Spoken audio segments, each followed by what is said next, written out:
ఇవాళ మన టాపిక్ కన్వర్ యాత్ర. మీకు ఒకటి చూపిస్తా చూడండి ప్రజలారా. కన్వర్ యాత్ర అనేది ఎట్లా అంటే ఇక్కడ ఇది చూడండి ఒకసారి. కన్వర్ యాత్ర అనేది it will take you all the way.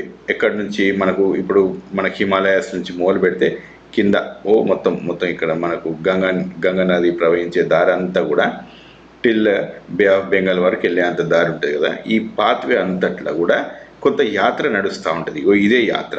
ఇదేంటంటే ఇది చూడండి, ఇక్కడ బకెట్స్ ఆఫ్ వాటర్. ఇదేంది, గంగా జలాన్ని లెట్సే ఇక్కడ హరిద్వార్ దగ్గరనో లేకుంటే ఇప్పుడు ఉత్తరాఖండ్, ఉత్తరప్రదేశ్ ఈ రెండు రాష్ట్రాల్లో చాలా ఎక్కువ డివోటీస్ ఉంటారు, అంటే యాత్రికులు ఎక్కువ మంది ఉంటారు ఇక్కడ. అయితే ఏం చేస్తారంటే వీళ్ళు ఇట్లా ఈ బిందెలలో చెంబులలో దేంట్లో ఒక దాంట్లో నీళ్ళు తీసుకెళ్ళి ఈ నీళ్ళని శివుడి మనకు శివలింగాలు ఉంటాయి కదా, శివలింగాల్లో లేకుంటే శివుడి గుడులల్లో ఈ నీళ్ళు అక్కడ శివలింగాల పైన వేస్తూ ఉంటారు అనమాట. ఇది ఒక ఆచారం లాగా నడుస్తూ ఉంది. అయితే ఈ జనాలంతా ఇట్లా వెళ్ళే యాత్రికులంతా ఆన్ ద వే కొంత అన్నం తింటారు. ఎవరైనా ఆకలిస్తుంటుంది కాబట్టి అన్నం తింటూ ఉంటారు. చూడండి ఇక్కడ ఫుడ్ స్టాల్స్ ఉన్నాయి. ఇక్కడ ఫుడ్ స్టాల్స్ ఉంటాయి కాబట్టి ఈ ఫుడ్ స్టాల్స్లో ఇప్పుడు ఏం చెప్పిందంటే ఇక్కడ ఫుడ్ స్టాల్స్లో ఈ UP and Uttar Pradesh and Uttarakhand వీళ్ళిద్దరు ఏం చెప్పారంటే నేమ్ డిస్ప్లే చేయాలి. మీరు ఎవరు అనేది డిస్ప్లే చేయాలంటే మీ నేమ్ ఏంటి అనేది మొత్తం మీ డీటెయిల్స్ అంతా డిస్ప్లే చేయాలని చెప్పారు.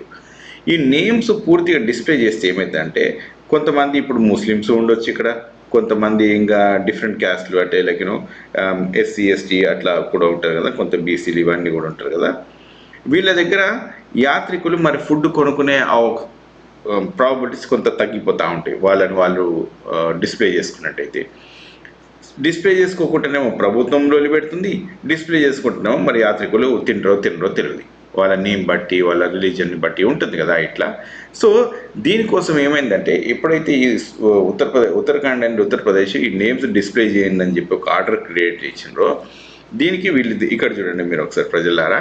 ఇక్కడ అపూర్వ ఆనంద్ అని ఒక ప్రొఫెసరు, అలాగే ఆకార్ పటేల్ అని ఇంకో ప్రొఫెసర్ అనమాట. వీళ్ళిద్దరూ అలాంగ్ విత్ దెమ్ ఇంకా కొంతమంది కూడా ఉన్నారు. ఎవరు, మన మహువా మొయిత్రా గారు. Mahua Moitra, she is the member of parliament, right, member of parliament from Krishna Nagar ఇక్కడ బెంగాల్లో, వెస్ట్ బెంగాల్ నుంచి. ఆమె టీఎంసీ పార్టీ తరఫున ఆమె కూడా ఈ కేసు ఫైల్ చేసింది సుప్రీంకోర్టులో. ఏమైనా ఫైల్ చేశారంటే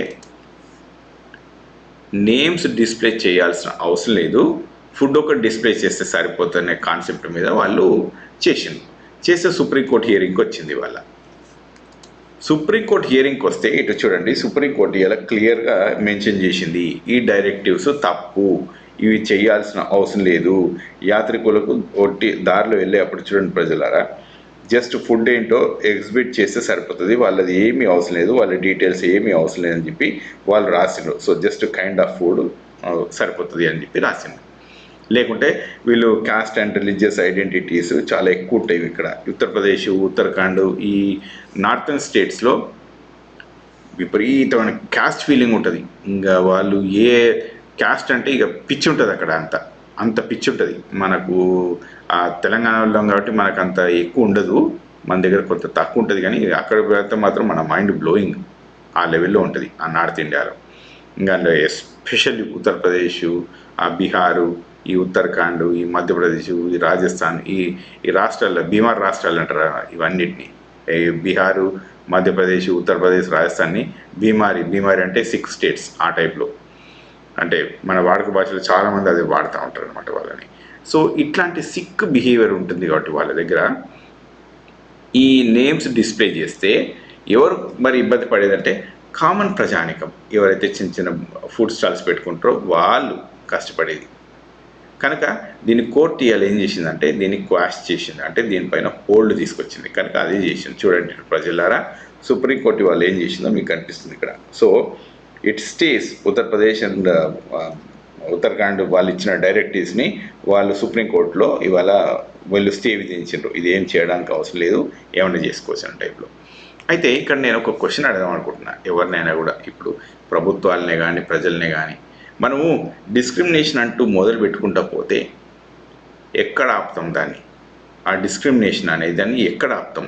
ఇవాళ మనకు డిఫరెంట్ రిలీజియన్ పైన మనము డిస్క్రిమినేషన్ మొదలు పెడతాం. రేపొద్దున డిఫరెంట్ క్యాస్ట్లో వాళ్ళను డిస్క్రిమినేట్ చేసుకుంటూ పోతాం. రేపొద్దున లాంగ్వేజ్ పైన డిస్క్రిమినేట్ చేసుకుంటూ పోతాం. ఇట్లా తర్వాత జెండర్ పైన డిస్క్రిమినేట్ చేసుకుంటూ పోతాం. మరి చివరికి ఎవరు మిగులుతారు? ఆ చంక్లో చివరి పిరమిడ్లో ఎవరు మిగులుతారు అంటే వెరీ వెరీ ఫ్యూ పీపుల్ మాత్రమే మిగులుతారు. అది ఎవరో అందరికీ తెలిసిందే మనకు.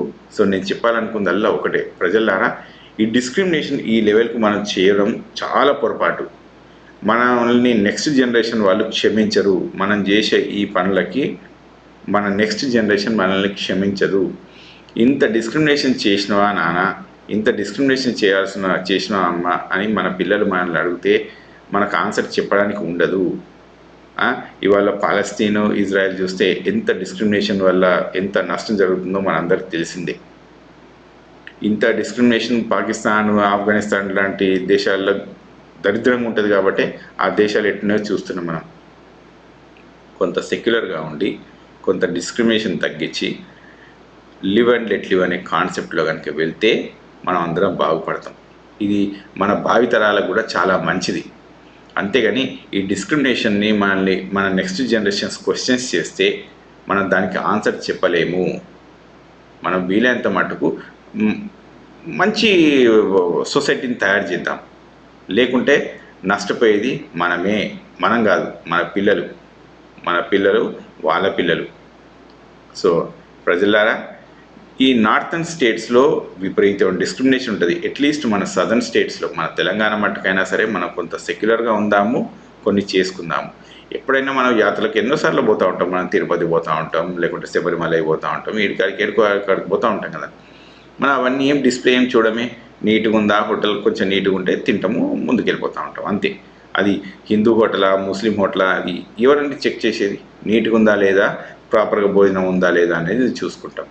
సో ఇంకా బీజేపీ వాళ్ళు ఇంకోటి చెప్తారు, ఏంది వాళ్ళు అక్కడ ఈ సీజన్ అనేది ఆస్పిషియస్ సీజను, కన్వర్ యాత్ర అనేది చాలా ఒక పద్ధతిగా చేస్తూ ఉంటారు. అంటే అక్కడ ఫుడ్ స్టాల్స్ అమ్ముకునే వాళ్ళకి ఆ మాత్రం తలకే లేదా? వాళ్ళకి ఆ మాత్రం తెలియదా? వాళ్ళు ఏం ఫుడ్ పెట్టాలి, ఎట్లాంటిది పెట్టాలి, ఎంత నీట్గా ఉండాలి అనేది వాళ్ళకి తెలియదా? వాళ్ళు తెలిసిన వాళ్ళు ఎన్నో సంవత్సరాల నుంచి బిజినెస్ చేస్తున్నప్పుడు జనాలు అక్కడ ఉన్న వాళ్ళందరూ కూడా వాళ్ళకు అన్నీ తెలుసు. వాళ్ళని బతకనిద్దాం మనం.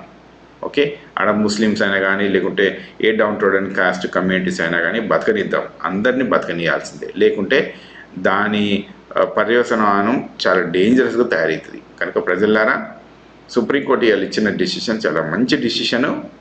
I have very high respect for that decision. Thank you very much. మళ్ళీ నెక్స్ట్ వీడియోలో మళ్ళీ కలుద్దాం.